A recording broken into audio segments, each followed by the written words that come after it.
The president knew Osama had to be behind this attack, because decades ago Osama attacked other Americans in other lands and not once did he fail to take the credit. Furthermore, he hates America's freedom. What more evidence do you need? They hate our freedoms, George Bush repeats over and over. Can you imagine how awkward it must have been for Osama's brother? I mean for your own brother to have his minions stealing airplanes and joyriding in the Northeast Defense Corridor, then messing up the landscape by knocking over buildings, and much of this is being played out on live TV, while you're trying to enjoy omelets with the president's dad.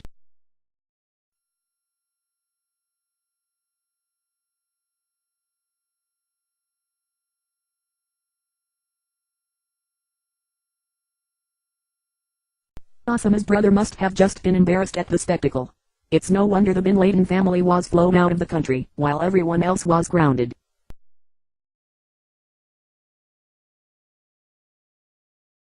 Osama denied and denounced the attacks of 9/11, but let's not get caught up in rhetoric regarding the fact that he has always claimed responsibility in the past. Indeed, he tried to trick us by denying the attacks. Furthermore, we said he did it, and by God that means he did it. As you watched in anger, you talked about what we should do when we caught Osama bin Laden. You couldn't pass by a September 11th collection fund without dropping at least a buck into the kitty. The administration asked you to immediately support a war against terror and a war against the Taliban government. The president gave you a choice. Two choices as a matter of fact. You're either with us, or you're with the terrorists. Either you are with us, or you are with the terrorists. Now, I didn't need any help from the president on this choice. I just did what everyone else did. I accepted the only choice there was. We are with you, Mr. President. Let's bomb him. The Taliban, after muttering "Is it October already?" refused to extradite Osama bin Laden and all other Al-Qaeda leaders that were based in Afghanistan to the United States without evidence. However, the Taliban did agree to extradite to an Islamic country. To my simple mind this seemed like a fair offering, but again that's why I'm not the president. The White House responded only like the White House can. No, we're not going to provide evidence when we can just come and bomb you. We may lose a few hundred, maybe 1,000 American soldiers and kill 20 or 30,000 Muslims, but asking a democratic country for evidence involving criminal activity is, well, we need to bomb you just for being so naive. Furthermore, we have had troops there for months now waiting for the attacks, waiting to protect the world from evil terrorists. Occupation of strategic Middle Eastern countries is get oil to the war on terrorism. We must spoil any terrorist campaigns before the oiled oilers step foot in America. Occupation is mandatory. In other words, the Taliban had two choices: either we were going to bomb them, or we were going to drop bombs on them. That evidence was not given, and a coalition led by the United States launched an invasion into Afghanistan on October 7th. Secretary of State Condoleezza Rice said, "The United States has evidence of bin Laden's role in terrorist acts that it will present in due time." It's February 2006, no Osama bin Laden, no evidence except for the following absurd story. 19 Islamic hijackers entered the United States. Some of the hijackers left parts of their applications blank. Some with no specific reason to be in the United States. Some with destinations such as hotels.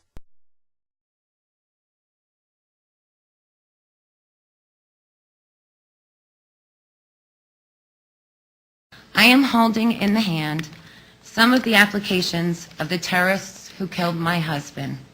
All of these forms are incomplete and incorrect. Some of the terrorists listed their means of support as simply student, failing to then list the name and address of any school or institution. Others, when asked about their means of support for their stay in the United States, wrote myself and provided no further documentation. Some of the terrorists listed their destination as simply hotel or California or New York. One even listed his destination as no. Had the INS or the State Department followed the law, at least 15 of the hijackers would have been denied visas and would not have been in the United States on September 11, 2001. These hijackers then moved freely about the country obtaining pilot's licenses and learning to fly. Somehow these hijackers learned how to fly and navigate these jumbo jets without the aid of air traffic controllers. These hijackers have no record of purchasing tickets, do not show up on the flight manifest, nor are they listed in any autopsy's report. There is no photographic or video evidence of any of the hijackers boarding the airplanes. In sum, we cannot prove that the hijackers were scheduled to be on those flights. We cannot prove that they paid to be on those flights. We cannot prove that the hijackers ever boarded any of those flights, nor can we prove that any of the hijackers died on any of those flights.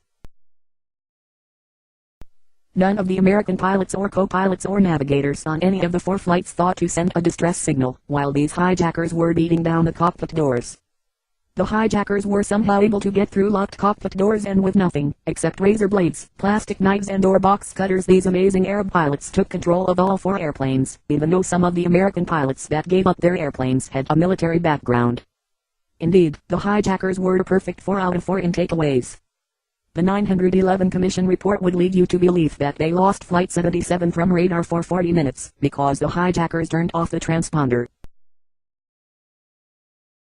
Do you think enemy bombers that may enter into a United States airspace would be kind enough to leave their transponders on so we could locate them without a radar and shoot them down? Any unauthorized airplane coming towards the Pentagon would have been detected and intercepted long before it got close. So simply switching off the transponder on an aircraft must render it invisible to radar, because after all, the flight traffic controllers, NORAD and the entire United States military air defense system had nearly an hour to find Flight 77. Flight 77 flew directly at the Pentagon for 40 minutes, then circled the building before crashing into it. Since they were all looking for that particular flight, it must be true that our trillion-dollar air defense system relies on the enemy to provide their location by leaving their transponder on. Makes perfect sense to me. Notwithstanding that the Pentagon is ringed by anti-missile batteries, which are programmed to destroy any aircraft entering the Pentagon's airspace, except for any aircraft with a U.S. military transponder, and if Flight 77 had entered the Pentagon's airspace, it could have escaped being shot down only if officials in the Pentagon had deactivated its anti-aircraft defenses. This pilot somehow outsmarted this anti-aircraft defense system.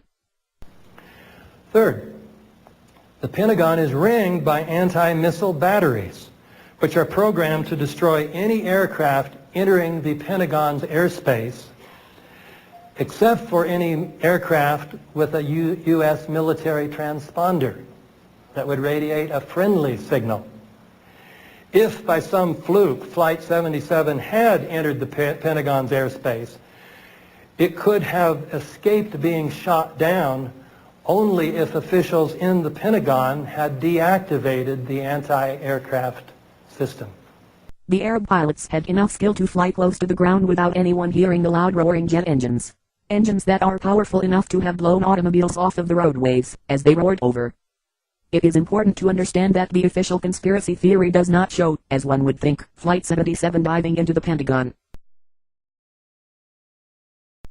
The official conspiracy theory holds that Flight 77 flew below the treetops, knocking over light poles and clipping antennas off of automobiles as it passed over the roadways. Indeed, the hijacker flew parallel to the ground just inches above the grass at the Pentagon and slammed into the ground floor.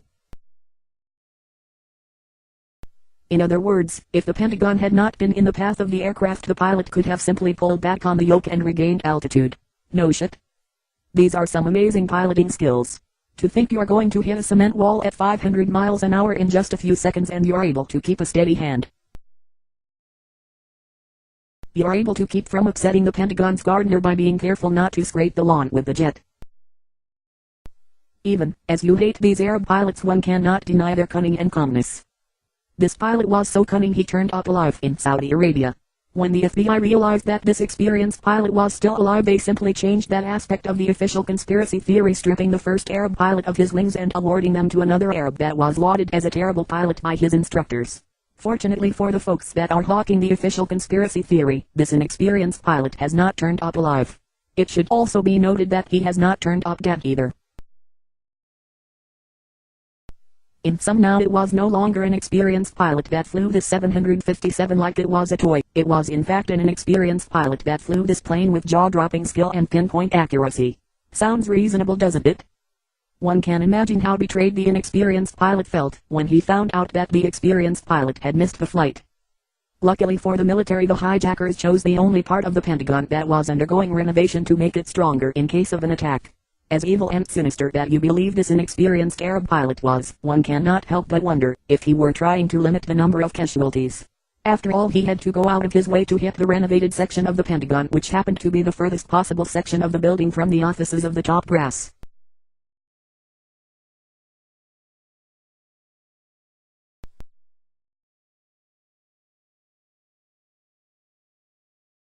Indeed, the inexperienced Arab pilot had to fly completely around the Pentagon to hit the West Wing that was undergoing an upgrade to make it stronger, and because of that upgrade that section of the Pentagon had the fewest number of people in it, most of which were civilian contractors.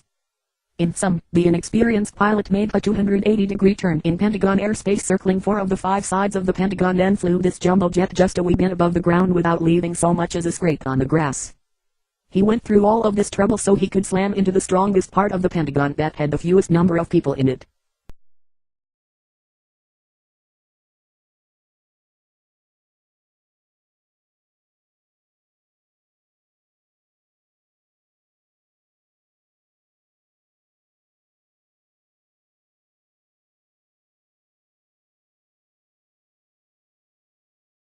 Whoever was behind these attacks probably knows what was attached to the belly of Flight 175.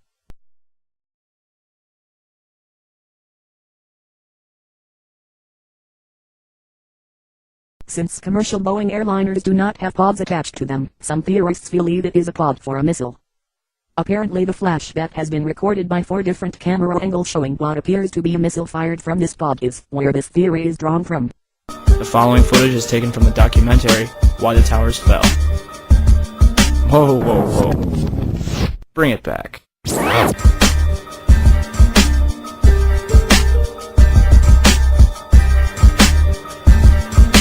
you catch that?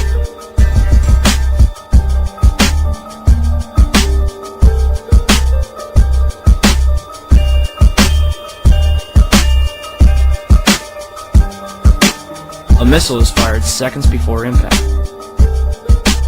Skeptics claim that the flash is the fuselage colliding with the building. If that were the case, it would look like this. Also, notice that the flash is reflected in the fuselage of the plane. The flash is also present in footage taken by Evan Fairbanks, Jennifer Spell, CNN. Al-Qaeda certainly couldn't have added this equipment at Logan International Airport. And even if they did, the flight crew would have noticed it. So where did this plane come from? Flight 11 hitting the North Tower and exhibiting the same flash that the South Tower missile shows just before impact may also be supportive of this theory.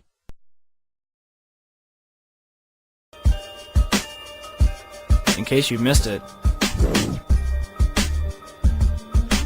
one more time.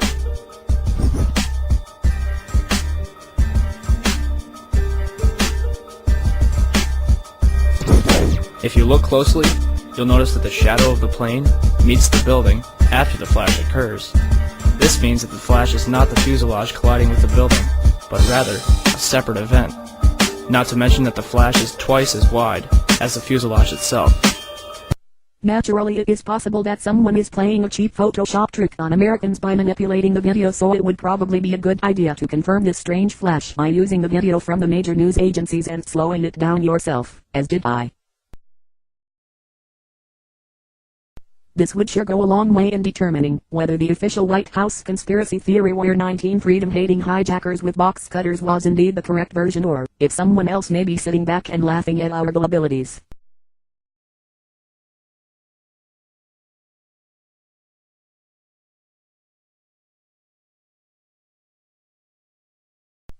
Those dust clouds that we saw chasing people all over Manhattan are perfectly normal in the collapse of a building so long as the collapse is done with high explosives.